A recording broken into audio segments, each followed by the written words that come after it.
The COVID-19 pandemic has been disrupting the lives of billions across the world.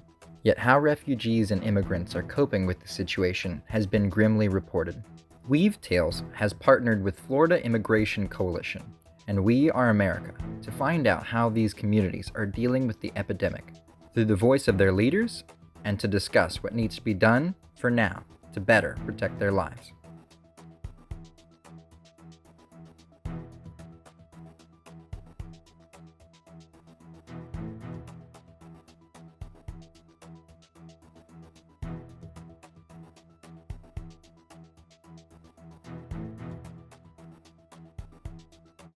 Well, my name is Lori Chelf, and my husband and I founded a nonprofit called Beyond 90. And it all started, well, basically, my professional career has always been in corporate marketing and business administration. So I've always kind of been in the corporate world. And that all changed about 2014 when my husband and I became volunteers with World Relief Jacksonville. And as we were volunteering as friendship partners, we just saw the need, especially at the 90-day point with the family that we were working with, and their case gets closed. And they were just so insecure, even at that point, to do some of the simple things. And they called us up immediately for help. And that was one of the biggest eye-opening things for me, is to see just how they felt at that moment, knowing, oh my goodness, I feel like I'm on my own and I have to do all this by myself. And so that just changed everything for us. And we just started to talk and pray about it.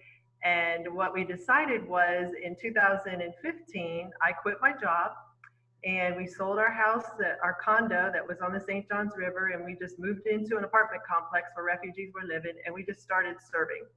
Didn't matter what we did. I would take women to transportation to their appointments. We helped with paperwork, mail. There was just nothing. We just lived there among them, and whatever they needed, that's what we did. And we just loved it. We loved living in the community like that. And then in 2017, we decided we would start our own nonprofit called Beyond 90, again, because it relates back to the 90-day point. And we wanted to pick up where the agencies were kind of leaving off and bridge the gap in some services at that time. And our main focus was we saw a lot of issues with housing, especially living among them, and how difficult it is to navigate rent agreements, talking to management, getting things fixed, just a lot of issues with that. And we just thought, this is a pain point that they really shouldn't have to deal with, because they already have to work, they have to manage their household, they have to learn English, they have to do all of this stuff.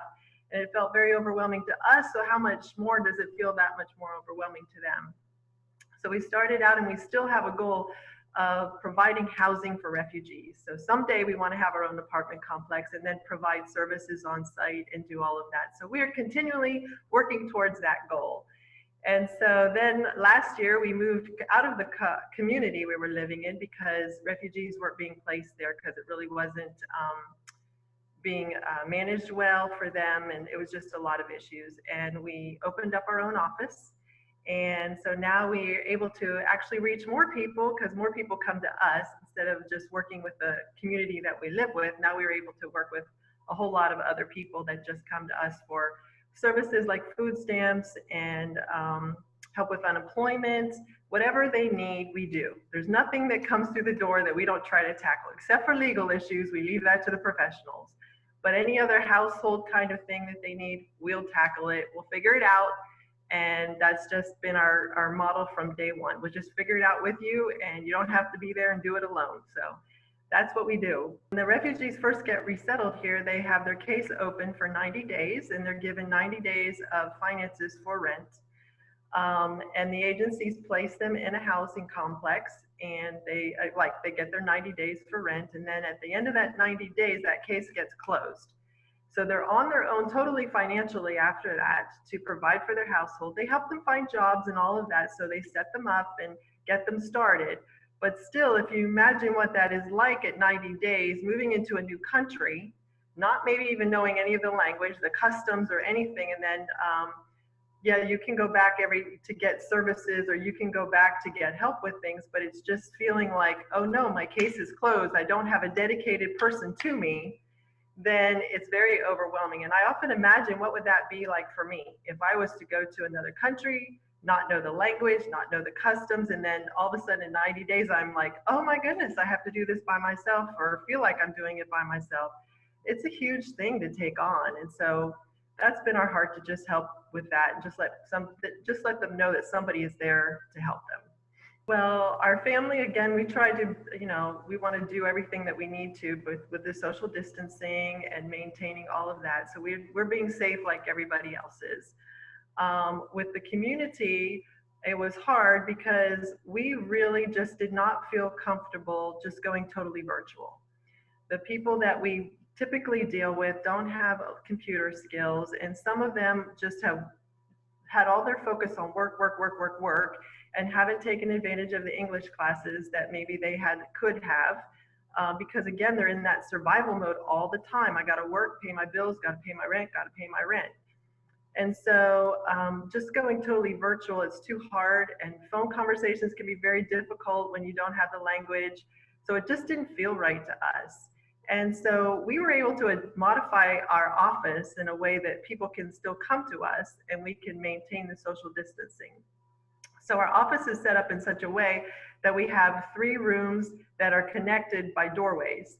So what we did was we put up plexiglass barriers in the doorways so that the refugees can go in one room, sit at a table and talk to us through the plexiglass barrier so that then we can keep that distance and the protocols that are out there, keep everybody safe, and still help them face to face. They really need the face to face contact. And so we're just happy that we'll be able to do that. One thing that's kind of funny that we didn't anticipate with the plexiglass is there's a huge sound barrier, and we didn't anticipate that. So we're like, oh no, but we had a volunteer who was here at that moment. He's like, too bad we don't have a baby monitor. And I'm like, wait, we have one. It was donated. And so we went and got the baby monitor, and we hooked it all up, and it works perfectly. Like, we can hear everything they say, and then we just push a button to talk. And so we've been doing that back and forth, and it's worked out great. The refugees are so resilient.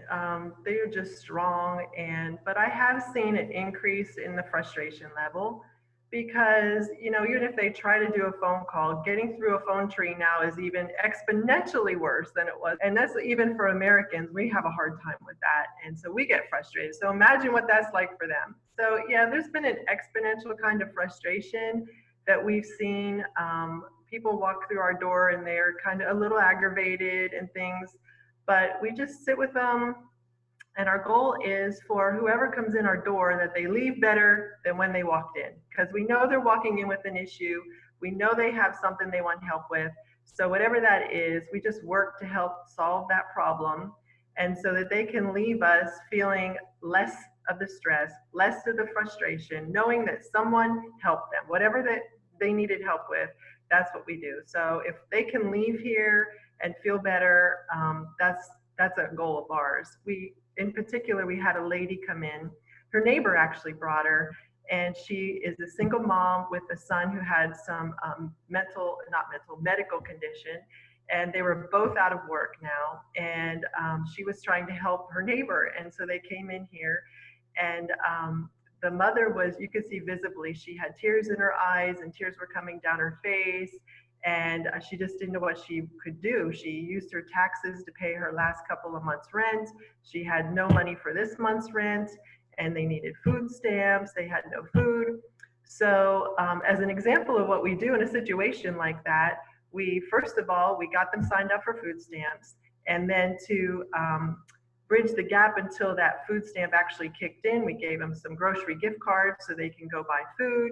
And then we were able to look up on the IRS website exactly when their government check would be issued to them. And so she knew when that was coming in the mail. So she knew then, even though she was late on rent, she would be able to still pay her rent for that month and the next month or however she wanted. So we talked to her about, using that money to keep paying your rent and things like that. And when she left, she had a smile on her face.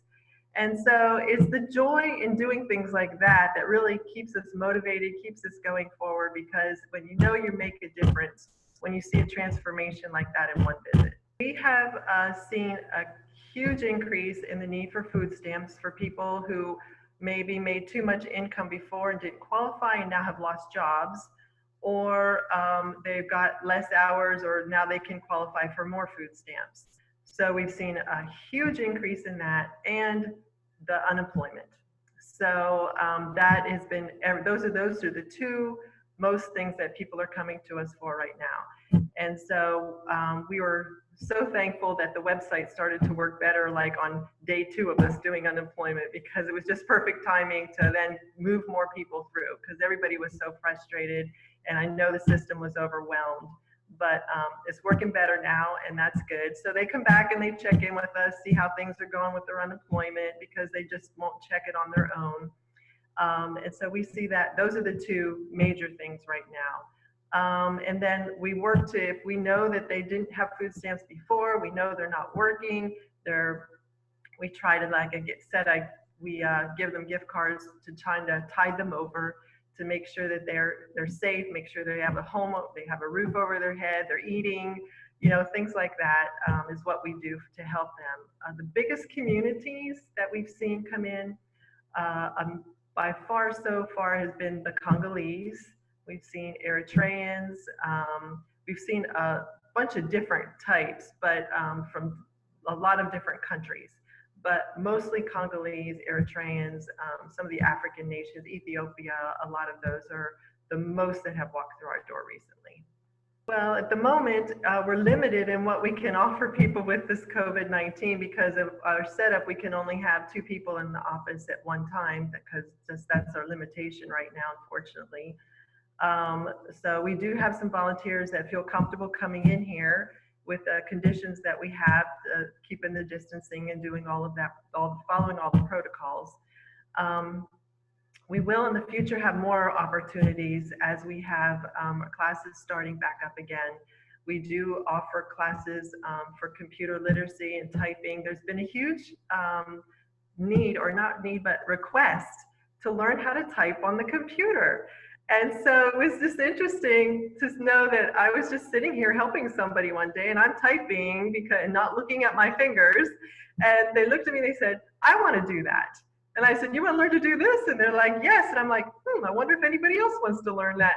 So I just kept asking people, I said, yeah, I want to learn. And so that's how all that got started. So we basically just listen to see what interests them. What do they really want to learn? And then how can we provide that for them? And so that's how our typing class started. So, and they're having so much fun, and they're learning, reinforcing their English with it, the punctuation. And so it's been good to see that. And then we had a group that just wanted to learn, they needed their driver's permits. And so we just started, okay, let's have a class. And so we brought them in and we went through the handbook with them, and we took them through the drug and alcohol test and all of that kind of stuff. So we just kind of walked them through it, and just really, they just need help understanding the question, because they know the answer. Sometimes the questions are just worded in a way that is tricky. And so if you just say, okay, this is what it's saying, now what do you think that answer is? And that's all they need. And so we just help them with that process. And we do have some women that just saw sewing machines one day. "Are you doing sewing?" And we're like, "Sure, we'll do sewing." I just had one woman wanted to learn, and I had a friend who loves to sew and wanted to teach somebody. So I thought I was just pairing up 2 people, and then she brought friends, and then more friends came. And so they just have a good time. It's kind of a social outlet, and we have a mixture of nationalities, and they're just having a great time. So it's been good. We're looking forward to getting all that started up again. There are families that are still working. A lot of the industries have shut down, like the hospitality industry and some production industries, as you know. But there are some families that are still working, and their hours got cut back. And so there's no difference in how we, interact with them or anything like that. What we are doing, though, is I have a refugee woman. She's a senior, and she actually lives with her disabled sister. So she takes care of her disabled sister. I've been working with this family for years. And she was just feeling kind of helpless at home. And she said, "I want to make some masks." And I said, "That's awesome," because she knows how to sew. So I've been feeding her all these supplies, and she's making masks. So we've started supplying masks at our office when people come in, so that the community has it, because a lot of people in the community don't have masks. And so that's helping them, because they really want them, and they didn't have a source for them. So we just keep feeding. Every time she makes more, I keep bringing them in, and they keep going out. And so I think that's a way for us to help them with the whole social distancing as well, and feel like they feel safe too. So services have been cut back, unfortunately. Programs have been cut. There's still the need in the community that has not gone away. And so we really need to continue to provide the same kind of services that we were providing before. There's still an opportunity so refugees can have transition. And so this is where, in my working with refugees, in my experience and what I feel like we've seen, is that there's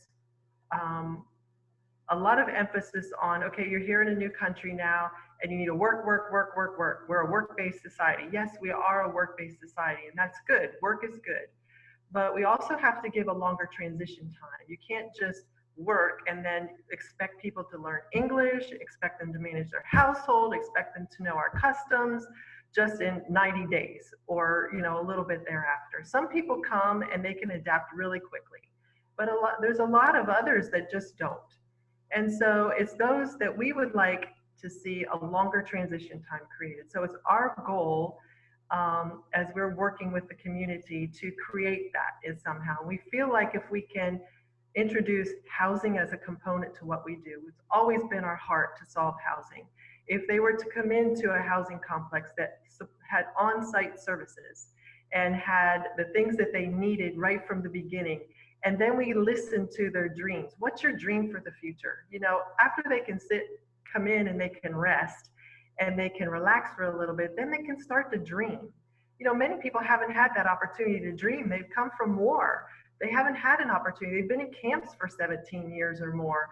And so they've lost that opportunity. So let's give an opportunity for them to transition longer.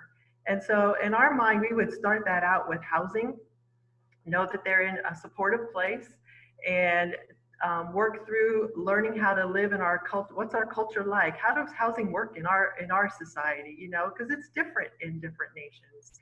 And then support them and say, okay, well, let's learn about these things. And now, what is it that you want to do in the future? What's your dream? And then create a pathway for that. There's a lot of programs out there, but they just don't know how to get to them. There's, maybe you need special skills to be work in a daycare, or special skills because you want to drive a truck and see the country or something like that. Then let's work a way to get you there. Let's make sure your English is at a level where it can be through Catholic Charities and other programs. And let's get your English level up. And then the next step would be to do this, and the next step would be to do that. And I think they just need somebody to give them a pathway, and then they can just become whatever they want to become. And that's what we would love to see. We've seen a lot on our social media channels about people just helping people. And that's what we've seen in the refugee community. We've seen neighbors helping neighbors. We've seen people drive them and say, I'm bringing this person to see you, I'm bringing this person to see you, and driving their neighbors in here to get the help because they didn't know where to go. And people referring people, and go see this person, go see the Beyond 90, go see Miss Lori. And so it's been wonderful just seeing that community come together. And for us, again, the joy of this is just being able to alleviate the stress, for them to come in and just know somebody's here to listen, somebody's going to help them, and for them to leave here feeling better than when they walked in.